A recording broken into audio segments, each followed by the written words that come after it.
Okay, guys. So today we're talking on abortion as a drive towards relationship.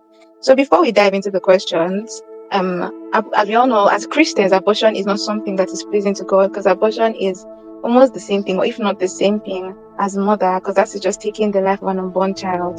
So yeah, before we go into the questions, Spotlight, do you have something to say? Yeah. Now this is it here. We know in our modern world of today, abortion has been normalized and in some country legalized. But I feel that this is more like you're not giving that child or that baby the privilege to experience life. So it's more like cutting the life of that baby short. So this is a dicey topic, but let's see how it's going to go though. So let's proceed. Okay. All right. So now we're taking the questions. And the first question here with me is, how can the decision to have an abortion impact the dynamics of a romantic relationship? And what support system should be in place for couples facing this choice? But I do have something to say on this. Okay. Now this will take us back to abortion, being that there are two types of abortion.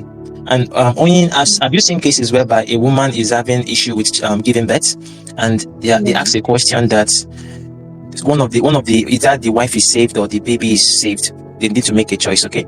And what happens is that if that child, they agree that they have to terminate the child because the life of the mom is in danger, that is also a form of abortion. But this is when it comes to life-threatening issues, right? But the other abortion we know that is common is the one that happens when there's what they call unwanted pregnancy, or probably somebody find themselves in a relationship, and now this is based on relationship. So what happened is that you see a man having sex with a lady, then when the lady gets pregnant, he tells the lady, "I'm not ready to be a father, go and remove it." And now this thing is actually demonic. This is demonic, like demonic. So what happened is that the lady goes on and remove it, and what happened is that a life has been taken, and blood is in the hand of not just the lady that's removed that baby, it's also in the hand of the person that instigated or that also pushed that motive to remove that baby. So this is a way that people are trying to, in the modern world, they are trying to use this to escape responsibility of motherhood or either fatherhood. And some ladies willingly take this out, while some men might even say, "I still want the child," or some lady might say, "I want the child," but the man will be like, "Remove it." But for me, I see this as a sin against God. But if it comes to a life-threatening situation, that is where, in the confine of marriage, the husband and wife have to make that decision. Recently on the news, I saw a video that was trending that the woman actually gave up her life to save the baby. You understand me? She gave up her life to save the baby. And yeah, she lost her life, but the baby was saved, and the husband had to be the one taking care of it, because she said that she needs to give that child a chance to experience life and not actually take the baby's life. So I feel when it comes to marriage, is a decision-making thing, but when it comes to relationship, so long that relationship is governed by God or God is involved, I don't think people should take such decision or make such action or move. So that is it for me. You know, they said, how does abortion affect the dynamic of the relationship? Personally, I feel like it has never really had a very positive outcome at the end of the day, because sometimes you see abortion like it might even be a one-sided decision. That kind of, okay, a girl going to meet a guy that I'm pregnant, and the guy's like, "I'm not ready to be a father, don't you want to abort?" And then convincing her, and then she aborts the pregnancy, and then later on during the relationship, the guilt of aborting the child comes upon the girl and stuff like that. So I've never seen a relationship that has lasted as long as they have gone through abortion. Or sometimes the guy wants to be a father, but the lady doesn't want to be a father. So I feel like it has not really strengthened relationships. So it has been like a very demeaning factor in relationships. So that is my own opinion on that question. So the next question, that's the second question. In what ways can societal pressures and stigma surrounding abortion affect a person's decision to undergo the procedure? And how can we work to create a more supportive environment? Spotlight, you want to answer that for us? Okay. Societal pressure and stigma surrounding abortion affect a person's decision. Now, this is it here. If someone is married and they get pregnant, I don't think there'll be a fear. We don't care what the society will say. They know that you and your husband are sabi. But imagine somebody in secondary school getting pregnant, or somebody probably in their university here getting pregnant, and when people look at you, no finger on your ring to show that, oh, this person is even somebody's own. So definitely there's going to be talks here and there. There will be pressure. Like, even sometimes I've seen cases whereby, parents, probably if a lady make that mistake of getting pregnant and the parents end up finding out, they start frustrating that child. Understand me? Look at that useless child, useless girl, this and that. Your mate are busy doing this. Your mate are busy, and probably, yeah, the girl understands she has made that mistake. But I feel that there should be a level whereby, at least, okay, fine. What is the next solution? finding the best environment this child can grow in, and also start helping that girl child to know that, okay, she's not alone. Or yeah, you've made the wrong decision, but your family is here with you. But in our current world of today, I Yeah. don't think that this stigma or this thing is something that can easily be warded off. It can't. It's something that has come to stay. So if somebody wants something to do something right, they do it the right way. And instead of us, they say prevention is better than cure, right? So if you know that these Yeah. stigmas already exist, and the societal pressure where people start saying things, look at her, she has a child but she does not have any husband, or the child grows up and starts saying, Mom, where's my dad? You start telling the child stories that touches the heart. So if you know that this thing exists and it has happened to some people, so it's up to you to protect yourself so that you don't have such experience or such reality. So that's my take. Mm-hmm. Okay, that's wonderful. My take on this is you said it all. At the end of the day, it's better to prevent it. And however, while some people still don't want to prevent it because they just want to, have sex. And I've seen a case whereby somebody, used protection, and at the end of the day, she still got pregnant even after. So in God cases wants you, like God that, wants you that person, Pepe.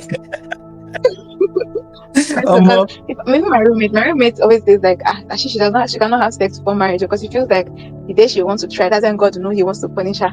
Like no matter the amount of prevention she uses, Yeah, it might still happen. that pregnancy she will. Exactly. So that's just one thing. And in cases like that, I feel like people around, like generally as a human being, I think we should stop being judgmental. In as much as we know this is wrong, we know obviously that how can a small girl be pregnant, or outside marriage, pregnancy out of wedlock. I mean, like it's very, very, it's not a nice thing. However, I feel like you should understand that people that are pregnant, or especially ladies that are pregnant before marriage, it's like a mental draining thing for them as well, in as much as they could have done better to avoid it. But since they chose not to avoid it, I mean, we can also try our best to also do better. So, yeah, I think such environmental. I think we people can try to be supportive. We should not support the fact that it is okay, because it's never okay to do so. But we should try our best to also be supportive. So, the third question I have is, can the experience of having an abortion bring couples closer together, or does it often create tension and conflict? This is wonderful. So, what do you have to say? Okay. The question is actually, will I say dicey? It means that I feel people that will best answer this question will be those that have experienced it. But from a podcast I listened to, just like how Banky W and Adeswa, they lost one of their child. Now, this is what happened here is it brings about tension, because as a man, you might not fully understand what it is for a woman to lose her baby. You understand that feeling? You carry the baby for 9 months, and now you can't even experience what it is to be called a mom, especially if it's their first or second. You understand me? So Yeah. men can't understand that feeling. So we only try to understand, or we try to be supportive during that period of time. But it's going to create more like a space between the man and the woman, meaning she wants to be in her own confinement. She wants to mourn the baby. She wants to just you need to allow her experience that quietness, and then with time start cheering her up, make her laugh more. But definitely another thing has to happen again for another child to come. You get me? But you need to, that's why we need supportive partners. Okay. You need to be there for her during that stage, and when she bounces back, then you both can now discuss about it and also probably prepare for another coming of another baby. So I feel men cannot really understand, but we can try to be supportive during such situation. Yeah. Okay, that's nice. Actually, honestly, my own opinion is that it's still the same thing as what you said, almost the same thing. Like I said before when I was answering question one, is that I've never seen relationships that have lasted long enough. Either it brings about conflict, or like you said, the woman begins to grow distant. Why? Because whether anybody likes it or not, undergoing abortion is not an easy thing to do. Like, okay, just waking up one morning, okay, this person is part of me, this child, I want to see this child, but I don't want to be a mother yet. And then you flush the child out. So, like, I think it removes a part of you. So while the man cannot understand things like that, you are the one feeding in, so she begins to go distant. And sometimes she now starts to feel like, oh, I've made so many sacrifices for you. So like that, I think that brings about a lot of conflict so as well. Well, some people might say, I've never seen a relationship that has worked after abortion, like, to be honest, but maybe they are. But what of in the when we talk about this abortion, also in the case of marriage, you understand me? Someone that you have your partner, and you have your partner, this is your husband. When relationship, I've never seen where it worked. I've never seen where it worked. I don't care how long they pretend with each other for long. Yeah. Like a lady called me and was saying that she wants an advice for a friend. I don't know if she was the one. But she said that this my Mm. friend, she has done abortion for her boyfriend 5 times, okay? And I'm like, Really? hold on, wait, 5 times. I'm like, hold on, wait, wait, that's what they do for a year. So such a thing actually happened. She was like, yes, now, but you know now, the guy said he's not ready. I'm like, but does this warrant that the girl is going to destroy her life all in the name of I love somebody? I don't know why people have this. No, this thing comes with a cost, honestly speaking. I was on a live stream where a man said a lady did 12 abortion for him, and right now he does not think he can marry anymore. He does not think he can marry because sometimes he hears the cries of the baby. It's more like he's cursed. And even if he tries to meet any other woman, he can never impregnate a woman because of the mess he has done in the past. So this is a cause following. So if that man meets another woman, have you not seen cases where a man and a woman will get married, they will not be able to have a baby, okay? Then they start going to the Yeah. hospital, asking questions. But that man knows that in his past, though, he has done nonsense everywhere, here and there. But he knows the problem. He might not have low sperm count, though, but because of that curse upon him, that woman will never give birth because he has unalived a lot of baby. So I feel people should be very careful. But anyway, everything is on God. Yeah. Well, that's good. Then moving on to the next questions. Sorry, next question. Question 4. This is deep. How do cultural and religious beliefs influence one's decision to have an abortion? And how can partners navigate different opinions? Okay. For me, when they say how do cultural and religious belief influence one's decision to have an abortion, as a Christian, it's not allowed. Okay? Except in the confinement of marriage, where, like I said, either the baby's life is at risk or the woman's life is at risk, then the man have to make that decision.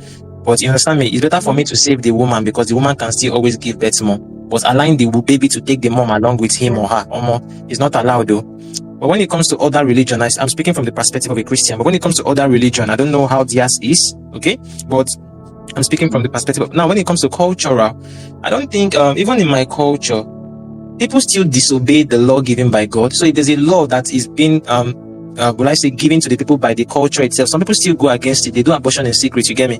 But I've not really seen where abortion is a thing. Instead, if you check out me as an Igbo guy now, if you check out, they like giving birth to many children now, like having 12, 11, 10. Yeah. My dad's family now, my dad's mom gave birth to 11 children. In my mom's family, she gave birth to 13 children. Yeah, 13 children. And one wife, not two. One wife.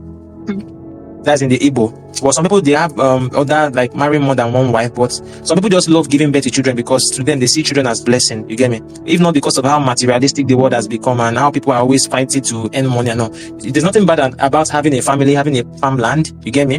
Being able to feed them and also, so that's just it. So I feel that culture and religion have the positive side of it that will be against abortion, and also the negative side of it where people do it on their own without anyone knowing in secret. So that's it for me. Well, you said it all, honestly, because culturally, I'm a Yoruba girl, and abortion generally, if you go and tell a Yoruba woman that you've undergone, you did abortion, I think generally it's not allowed in Yoruba culture, to be honest, because I've not heard where they agree to that. And religiously, I'm a Christian, so I don't think it is not allowed at all. Like I said before, when I was introducing the topic, abortion is like murder. So yeah, I think that's that for that question. Question 5: what role does communication play in navigating the decision to have an abortion, and how can couples ensure they are on the same page?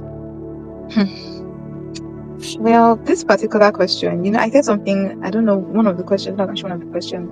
I was like, sometimes this abortion discussion, this abortion decision is not always an agreement from both sides. So, like, what role does communication play? Communication plays a very deep role in abortion because, like I said before, the woman begins to go distant. And the case of where you were saying, the situation, the case where you were talking about how a woman during labor, they come and tell the man that he has to choose between his wife and a child. And then in that situation, there's nothing like communication because obviously the woman wants the child to survive and the man definitely might want his wife. I've seen a post where the man was like, please save the child or I'll marry another woman, that kind of thing. So anyways, I think communication plays a very deep role for non-married people and they are planning to do abortion because at the end of the day, I've not seen it work, but it should be an agreement from both sides, to be honest. So what's your opinion? What do you think? Okay, the role communication plays in navigating the decision to have an abortion. So this is it here. I feel when abortion is being introduced, this thing is always common in a non-marital relationship, right? That is when Mm-hmm. cases like this come out, not really in marriage. But I feel that like sometimes this thing is always one-sided. You get me? Because the guy will always want to find a way to want to deceive the girl to make it sound like it's nothing. And some girls will gullibly fall into that trap and just go and take out that baby just to please the guy, all in the name of love. So I feel that to me, the decision of that making abortion thing for me, I see it as it is devilish. It is devilish. You get me? Because the devil we know is almost coming for children. He's looking for who to say, what to kill, and what to destroy. So anybody that can give someone the permission to go ahead and do such a thing is a devilish person. I'm just gonna say it that way. Like you said, I've never seen where it worked that somebody allowed somebody to remove babies for them, and in the end they end up wanting to spend their life with that person because they know this person is a murderer. If this person can murder this baby, this person can also murder me anytime soon. And such a person deserves to be murdered because in the Bible it says that a blood for a blood. Definitely. So after making a lady waste her life for you, doing all these things for you, and not saying I cannot marry you, definitely if she takes your life, then all of you go and face it in the judgment throne of judgment. As simple as that. So that's just my take on it. This thing you said just reminds me of there were this couple, I think 2020. They were raining, they were always wearing matching outfits, and they became like some people would say oppression to some young people that wanted to be in relationships.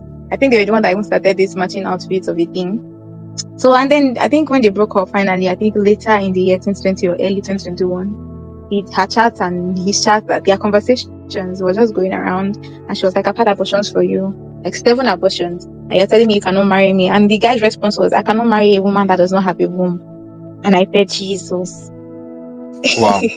Wow. I was like, 7 abortions, and when you know that she cannot now give birth again, you are now saying you cannot marry her. Because at the end of the day, right, she was like, oh, I think she was even cursing him. And people were like, your cause cannot work that way. The one that puts yourself down, all those kind of things. While I understand their point of view, I feel like there's something I always tell people: words are seeds. You don't know when you are being manipulated to do something you don't want to do. She might be of the opinion that I never want to have abortion, but when you are gullible, you're with somebody and you're gullible with that person, their words, it comes small into your head. That even when you recover, you're not like, how did I make that decision before? Was that me thinking? You start to question yourself. That's why at the end of the day, you ask God for His grace. He should keep you conscious in Him, in His kingdom. So, but that was really painful. So do you have anything to say about what I just said, or? Oh man. One thing I say is that this is where will I say, it was recently I discovered why this thing they call the spirit of discernment is vetted out of knowledge. Okay? So the only way you can claim you truly know something is when you're discerning about that thing you claim to know. Understand me? Yeah. So I feel this is where people need to know who they are dating or who they want to spend the rest of their life with, because it's not all that glitters or all that seems like it is that it is what it is. So people need to be very careful. So in the case of those couples, I just feel that sometimes what we give in is what overtakes us or what overshadows us. So we need God. Honestly speaking, this generation we need God, because it's not by our own strength. And if we keep on doing things or leaning on our own strength or leaning on our own understanding, that is when we fail. So that's just it. That's my submission. Okay. So I think it was really nice to have you on here. And it was really nice to have you guys listen to us. Thank you so much for listening to the end. That is everything we have to say today. But I do you have anything to add, or? Nah, nothing. What I'll just say is, I beg you, don't lead somebody to abortion. If you are a lady listening to this podcast, don't go and do abortion, because trust me, after that decision is being made, people's life no longer remain the same. Trust me. I have friends that they've gone through such, and they tell me what they see, what they hear after making that decision. So don't do that, please. So God bless you. Okay. In addition to what he just said, I know like being pregnant as a young girl that is not yet married comes with disgrace, comes with lots of shame, especially from people outside. And then you hear your parents saying, "Oh my God, you brought shame onto our name." At the end of the day, the child is going to be a blessing to you if you are battling with that. If you are pregnant, if you're pregnant outside of marriage, try your best, keep the child, work on your mental state, and be healthy. The child is not a cause. You are not a cause.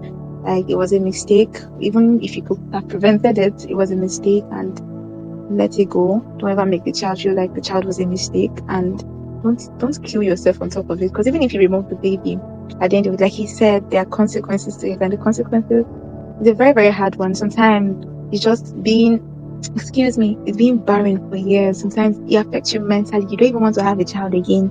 Like, just have your child and go on. Even if your other partner doesn't want to support you, like, at least at the end of the day, God will always come through for you. Go to Him and ask Him for help. So, I think that's all for this podcast. Thank you so much for listening. Please kindly share. Don't forget to subscribe and check out all our social media. I'll be dropping the link below. Thank you so much. Have a nice week. Bye bye.